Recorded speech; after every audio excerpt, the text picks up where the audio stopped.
नमस्कार मैत्रिणींनो, आजच्या व्हिडिओमध्ये ना पूर्ण कटिंग मी स्केलचा यूज करून कशा पद्धतीने करायची, जिथे आकार द्यायचा आहे तर तिथे आता कटिंगचे स्केल असल्यामुळे ना कटिंग खूप सोपं झालेलं आहे. तर तेच कशा पद्धतीने करायचं हे तुम्हाला मी आजच्या व्हिडिओमध्ये दाखवणार आहे.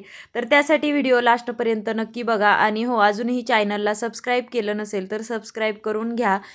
तर ना ब्लाऊजची उंची होती 13.5 इंच, तर त्यामध्ये 1.5 इंच मी ॲड करते पुढच्या पार्टसाठी आणि मागच्या पार्टसाठी 1 इंचच ॲड करायचं. हीच लाईन आहे का, तर ती पुढे सुद्धा कमी जास्त होतात पार्ट, त्यामुळे पुढे सुद्धा तशीच मी मार्किंग करून घेतलेली आहे. म्हणजे 13.5ची उंची प्लस 1.5 इंच शिलाई मार्जिनसाठी या पद्धतीने मी उंचीची मार्किंग करून घेतलेली आहे.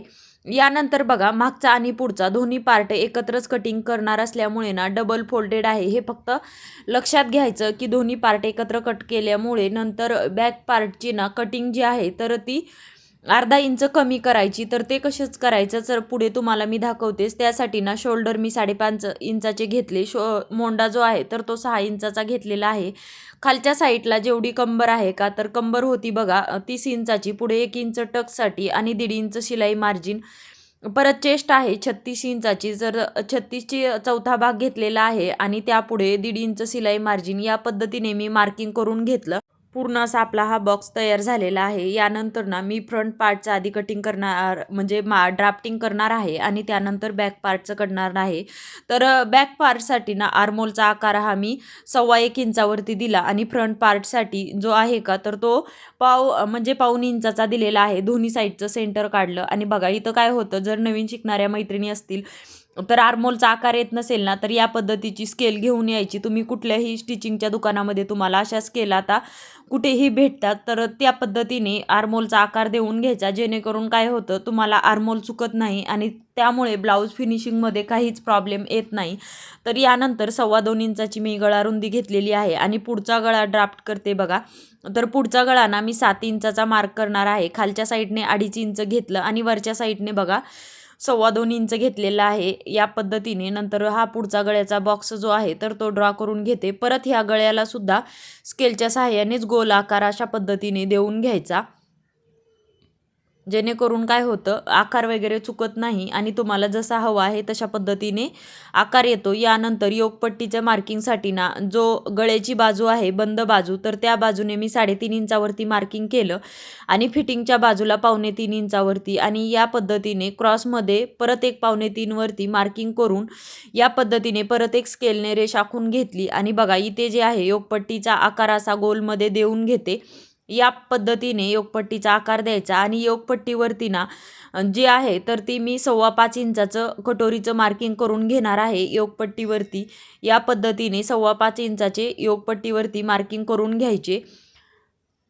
यानंतर गळ्याच्या बाजूने 1 इंच वरती घ्यायचं आणि मोंड्याच्या बाजूने काय करायचं, खालच्या मोंड्याचा जो आकार दिलेला आहे तर तिथून 2 इंच, 2.25 इंच आणि 2.5 इंचावरती मार्किंग करून घ्यायचं आणि बघा आकाराची रेष कशा पद्धतीने परफेक्ट येते ते घ्यायचं.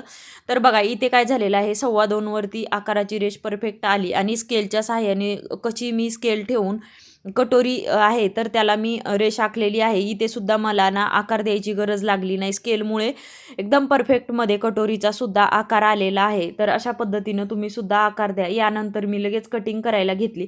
खालच्या साईडने कटिंग केलं आणि बॅक आणि फ्रंट दोन्ही एकत्र असल्यामुळे ना आधी सेंटरमधनं मी कट करून घेते आणि एक पार्ट जो आहे तर तो बाहीसाठी आपण ठेवणार आहोत. तर ना मी मोंड्याच्या तिथून पण कटिंग करून घेते, कारण बॅक मोंड्याचं सुद्धा मी ड्राफ्टिंग केलेलं आहे.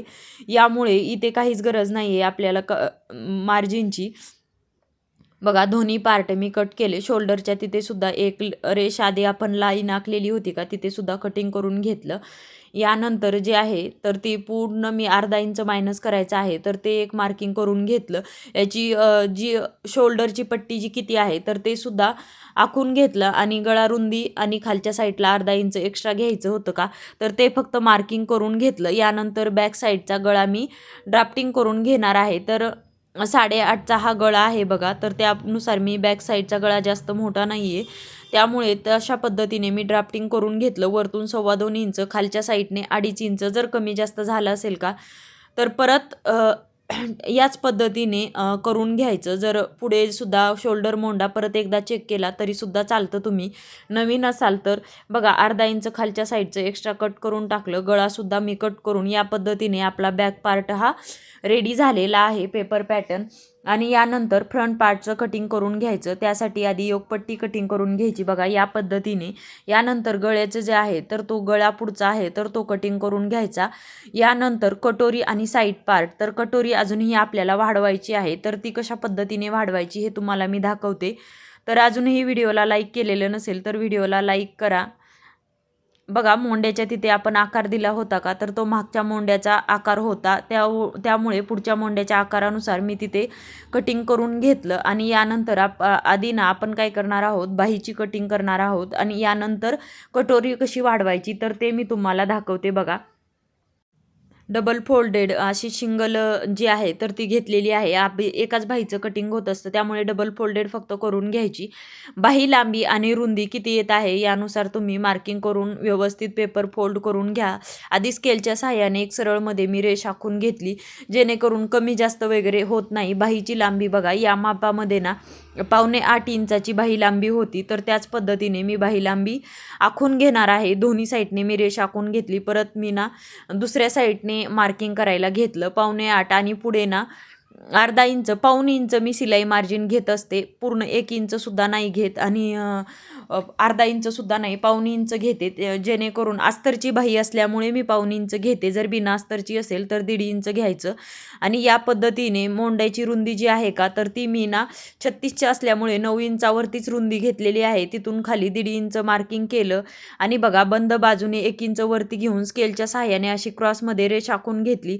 दंडघेर टाकला मी. 5 इंचाचा दंडघेर होता. पुढे 1.5 इंच शिलाई मार्जिन, 4.25 इंचाचा दंडघेर. आणि यानंतर ना बघा स्केलच्या सहाय्याने या पद्धतीने मी लगेचच आर्मोलचा आकार देऊन घेतला. म्हणजे मोंढ्याचा आकार देऊन घ्यायचा. परत लगेच खालच्या साईडला फक्त स्केल थोडीशी मागं ओढायची आणि पुढच्या मोंड्याचा सुद्धा आकार देऊन घ्यायचा. यामुळे परफेक्टमध्ये ना बाहीला आकार येतो.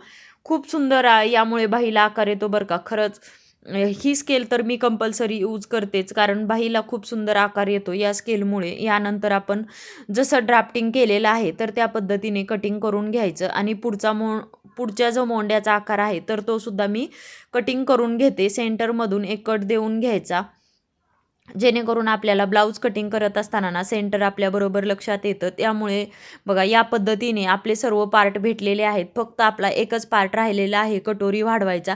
त्यासाठी ना जो पेपर राहिला होता त्यावरती कटोरीचं ड्राफ्टिंग बसत नव्हतं. त्यामुळे मी दुसरा एका कलरचा पेपर यूज केलेला आहे या पद्धतीने. आणि याच्या ना खाली आणि वरच्या साईडला दोन्ही साईडला सर्व बाजूंनी जागा असली पाहिजे असाच पेपर तुम्ही घ्या. आणि या पद्धतीने बघा त्यावरती कटोरी सर्व बाजूंनी मी आखून घेत आहे. त्यासाठी ना वरच्या साईडला दोन्ही याला फक्त टेपच्या 2-2 रेषा एवढंच फक्त मी तिथे आकारच्या तिथं वाढवून घेतलेलं आहे. यानंतर दोन्ही साईडने 1.25 इंच घेतलं. परत या दोन्हीची एक रेष आहे ती बरोबरमध्ये मी रेष आखून घ्यायची. आणि ही रेष आखली की या रेषेचा ना सेंटर काढायचं. तिथं एक मार्क करायचं बघा. टोटल 8 इंच होतं त्याचं सेंटर काढलं. तिथून खाली 1.5 इंच मी खालच्या साईडला घेतलेला आहे. आणि परत दोन्ही साईडने क्रॉसमध्ये रेष आखून घ्यायची. आणि बघा गोल जी साईड आहे तर त्या साईडने आपल्याला फक्त आकार द्यायचा आहे. दुसऱ्या साईडने क्रॉसमध्ये रेष ओढून घेतली. आणि पुढे काय करायचं, फक्त पाव इंच, अर्धा इंच, पाऊण इंच, 1 इंच, 1.25 इंच या पद्धतीने तुम्ही मार्किंग करून, तशी तुम्ही, मला आता सवय झालेली असल्यामुळे मी तसं हातानेच दिलं. तर तुम्ही नवीन असाल तर तसं मार्किंग करून घ्यायचं. जेणेकरून काय होतं तिथे कटोरीला आकार द्यायला खूप सोपं जातं. या पद्धतीने आपण सर्व पॅटर्न जे आहेत तर ते कटिंग करून मी तुम्हाला आजच्या व्हिडिओमध्ये दाखवले. या पद्धतीने तुम्ही सुद्धा कटिंग करा. आणि व्हिडिओ कसा वाटला नक्की कमेंट करून सांगा. व्हिडिओला लाईक करा, शेअर करा आणि सबस्क्राईब करा. चलो बाय.